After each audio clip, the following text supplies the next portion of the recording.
Bigger welcome. Hello, San Francisco. TEDx. Oh my God, blinding light. Hi, everybody. How are you? Fine. Oh my gosh. Okay, so my name is Mel Robbins, and for the last 17 years, I have done nothing but help people get everything that they want. Within reason. My husband's here. And so I've done it in the courtroom, in the boardroom, in the bedroom, in people's living room, whatever room you want to be in. If I'm there, I will help you get whatever you want by any means necessary. For the last 3 years, I host a syndicated radio show. 5 days a week, I go live in 40 cities, and I talk to men and women across America who feel stuck. Do you know that a third of Americans feel dissatisfied with their lives right now? That is 100 million people. That's insane. And I've come face to face with it in this new show that I'm doing, which is also insane. It's called In-Laws. I move in with families across America. You guessed it, who are at war with their in-laws. We move them into the same house. I verbally assassinate everybody. We open up Pandora's box, and I get people to stop arguing about the donuts and who's hosting Thanksgiving dinner and talk about the real stuff. And that's what I want to talk to you about. I'm here for you. I'm going to tell you everything I know in less than 18 minutes about how to get what you want. So I want you to take a millisecond right now, and I want you to think about what you want. You. And I want you to be selfish. Screw Simon and the we thing. This is about me, right now. Sorry, Simon. What do you want? And here's the deal. I don't want it to sound good to other people. Being healthy will not get your ass on a treadmill. Losing your man boobs so you could hook up with somebody, now that's motivation. So I want to know, what do you want? Do you want to lose weight? Do you want to triple your income? Do you want to start a nonprofit? Do you want to find love? What is it? Get it right here. You know what it is. Don't analyze it to death. Just pick something. That's part of the problem. You won't pick. So we're going to be talking about how you get what you want. And frankly, getting what you want is simple. But notice I didn't say it was easy. It's very simple. In fact, if you think about it, we live in the most amazing moment in time.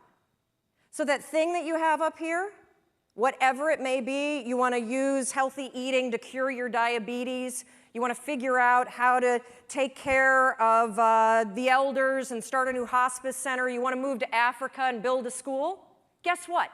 You could walk into a bookstore right now and buy at least 10 books written by credentialed experts on how the hell you do it. You could Google it, and you could probably find at least, 1,000 blogs documenting the step-by-step transformation that somebody else is already doing. You can find anybody online and cyberstalk them. You can just walk in their footsteps and let them, just use the science of drafting. Follow what everyone else has done, because somebody else is already doing it. So why don't you have what you want? When you have all the information that you need, you have the contacts that you need, there are probably free tools online that allow you to start a business or join a group or do whatever the heck you want. It all comes down to one word.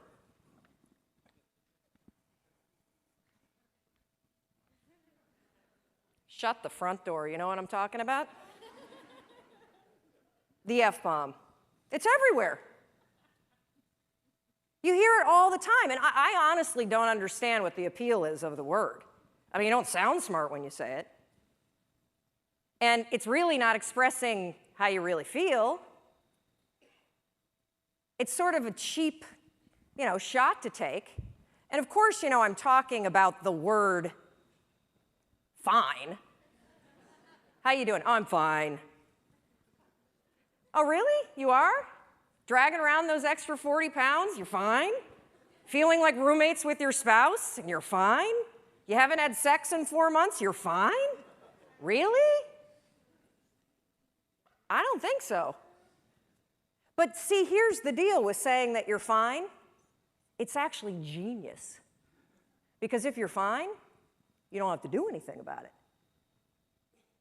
But when you think about this word fine, it just makes me so angry. I mean, here we are at a conference about being alive, and you're going to describe the experience of being alive as fine?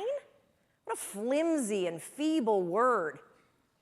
If you're crappy, say you're crappy. If you're amazing, say you're amazing. Tell the truth. And this not only goes for the social construct, oh, I don't want to burden you with the fact that I hate my life, or, hey, I'm amazing, but that would make you feel terrible. The bigger issue with fine is that you say it to yourself. That thing that you want, I guarantee you, you've convinced yourself that you're fine not having it. That's why you're not pushing yourself. It's the areas in your life where you've given up, where you've said, oh, I'm fine. My mom's never going to change, so I just can't have that conversation. I'm fine. We got to wait until the kids graduate before we get divorced, so we'll just sleep in separate bedrooms. I'm fine. I lost my job. I can barely pay my bills, but whatever. It's hard to get a job. And, one of the reasons why this word also just annoys me so much is scientists have calculated, oh yeah, I'm coming down. Scientists have calculated the odds of you being born. That's right. They've crunched the numbers. I see you up there. They've crunched the numbers on you. Yeah, no, you guys standing up, you want to sit down for this. They've crunched the numbers on you being born. And they took into account all of the wars and the natural disasters and the dinosaurs and everything else. And do you realize that the odds of you, yeah, right here, put your computer away, stand up for me, Doug.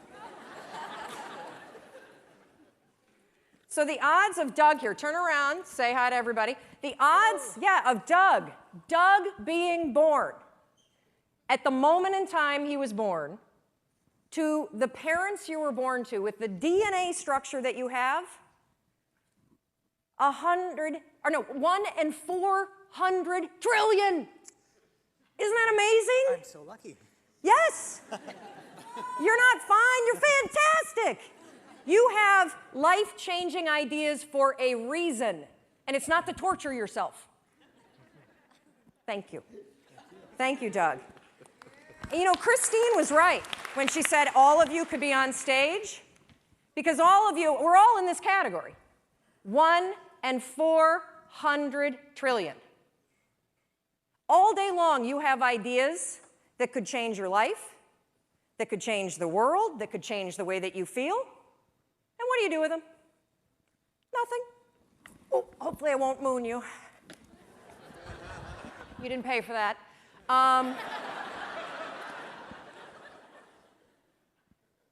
And I want you to just think for a minute, because we all have, I love to use the analogy, the inner snooze button. You have these amazing ideas that bubble up, right? You've been watching people all day, and I guarantee you, ping pong balls, boom, boom, boom, boom, boom, boom, boom. You've got an idea, oh, I should do this, I should do that. And every time you have an idea, what do? Boop, hit the snooze. What's the first decision you made this morning? I bet it was to go back to bed. Yep, the first decision today, I'm 1 in 400 trillion, I'm gonna go back to sleep. And I get it. Your bed is comfortable. It's cozy, it's warm. If you're lucky, you've got, somebody that you love next to you, or in my case, I've got my husband and my 2 kids and possibly the dog. And the reason why I'm bringing up this first decision that you made today and the inner snooze alarm is because in any area of your life that you want to change, there's one fact that you need to know. Just one. You're never going to feel like it. Ever. No one's coming. Motivation isn't happening.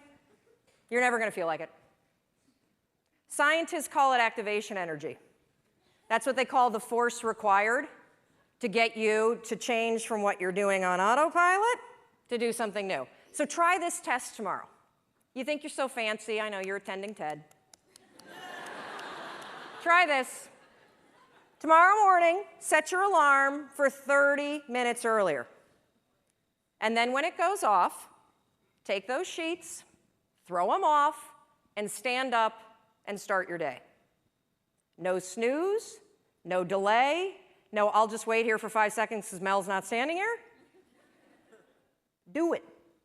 And the reason why I want you to do it is because you will come face to face with the physical, and I mean physical, force that's required to change your behavior. Do you think that somebody who needs to lose weight ever feels like going on a diet? Of course not.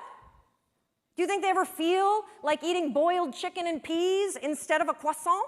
I don't think so.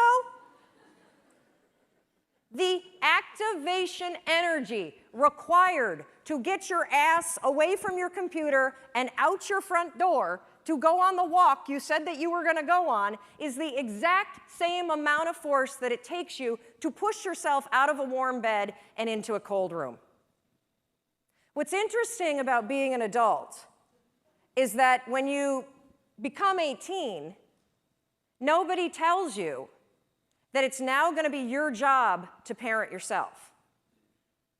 And by parent yourself, I mean it's your job to make yourself do the crap you don't want to do so you can be everything that you're supposed to be.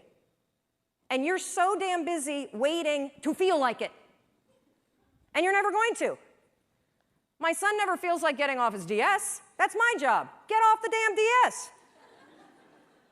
Kendall, clean up the Barbies. If you're going to have a nude party in my bathroom, at least clean it up. God, chew with your mouth closed. We're not in a barn, for crying out loud. All right, dinner's coming. Get out of the pantry. As parents, and you were a kid, your parents make you do the things you don't feel like doing because you won't. Ever. Not now, not then, not ever. And even when you get good at something, you'll figure out something else you don't want to do. And then you'll plateau out and you'll get bored and you're like, I hate this job, it's boring. But will you look for a new one? No, you'll just bitch about that one. It's very, very simple to get what you want, but it's not easy. You have to force yourself. And I mean force. And the reason why I use the word force, when Roz was up here and talking about the emotion tracking, and she had the picture of the two sides of the brain, I look at the brain the exact same way. Only I describe one side of your brain as autopilot, and the other side is emergency brake. That's the only two speeds you get. Autopilot, emergency brake. And guess which one your brain likes better? Autopilot. You've had the experience where you've driven to work, right? And you get there and you're like, oh my God, I don't remember driving here. You weren't drunk. That was your brain on autopilot. It was functioning just at this level. And the problem with your mind is that anytime you do anything that's different from your normal routine, guess what your brain does? Emergency brake. And it has that reaction for everything. Everything. You walk into the kitchen and you see everybody's left their breakfast dishes for you. And you think for the 100th time, I'm going to kill them. In fact, I'm going to leave them here and I'm going to make them do it. But that's not your normal routine, is it? So your mind goes, emergency brake. And you go right into autopilot. I'll just load it and be pissed and then not have sex. That's what I'm going to do.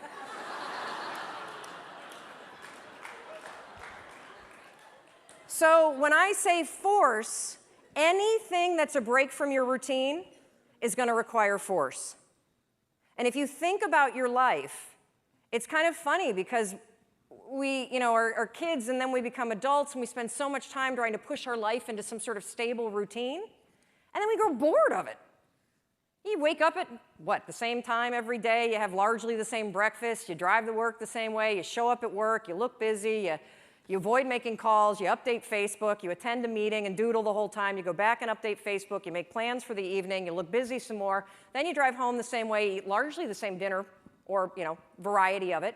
You watch the same kind of media, and then you go to bed and do the same thing all over again. No wonder you're bored out of your mind. It's the routine that's killing you.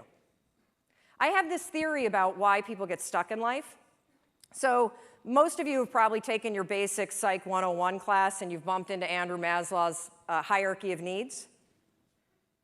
Well, your body is kind of cool because you have these basic needs. And your body is wired to send you signals. If you are hungry, if you need food, what do you feel? If you need water, what do you feel? If you need sex, what do you feel? Thank you. I think when you feel stuck or dissatisfied in your life, it's a signal. And it's not a signal that your life is broken. It's a signal that one of your most basic needs are not being met. Your need for exploration. Everything about your life, about your body, grows. Your cells regenerate, your hair, your nails, everything grows for your entire life. And your soul needs exploration and growth. And the only way you'll get it is by forcing yourself to be uncomfortable. Forcing yourself to get outside. Out of your head, thank you. If you're in your head, you're behind enemy lines. That is not God talking, okay? It's not.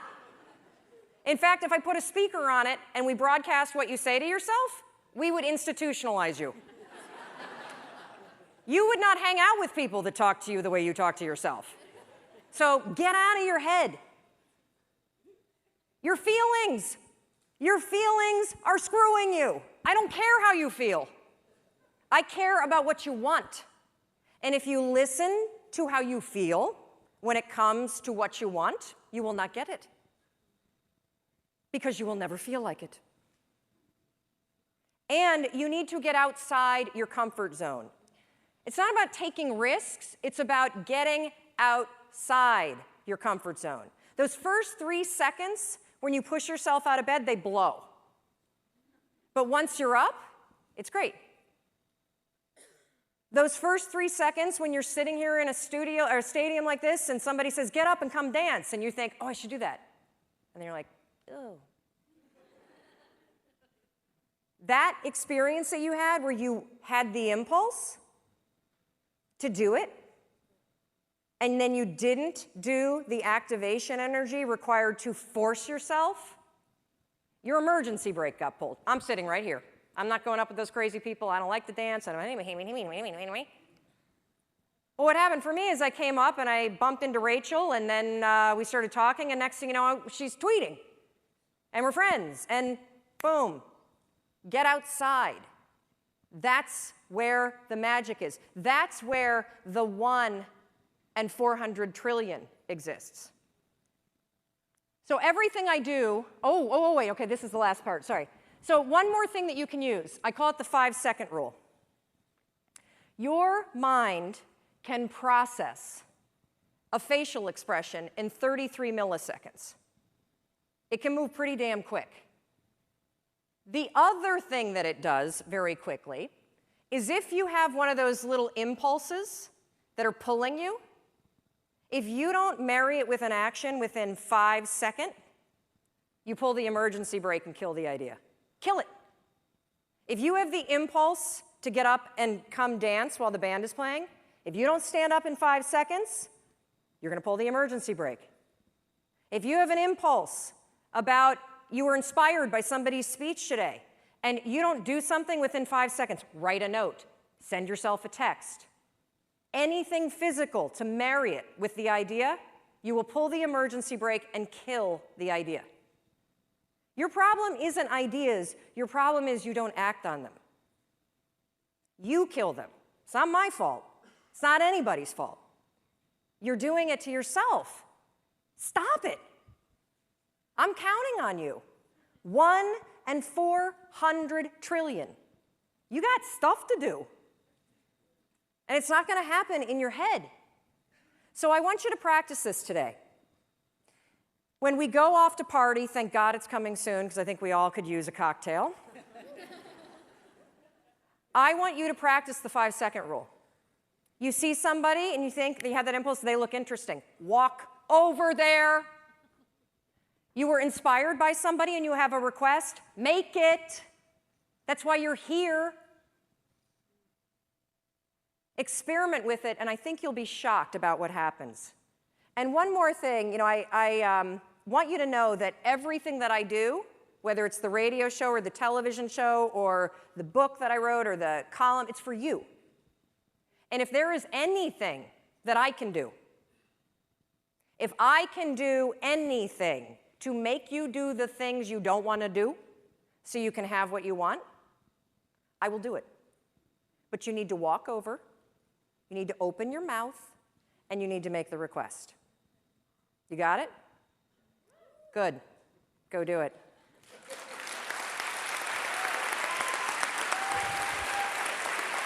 Thank you. Thank you. Yes, stand up. You have the impulse. Stand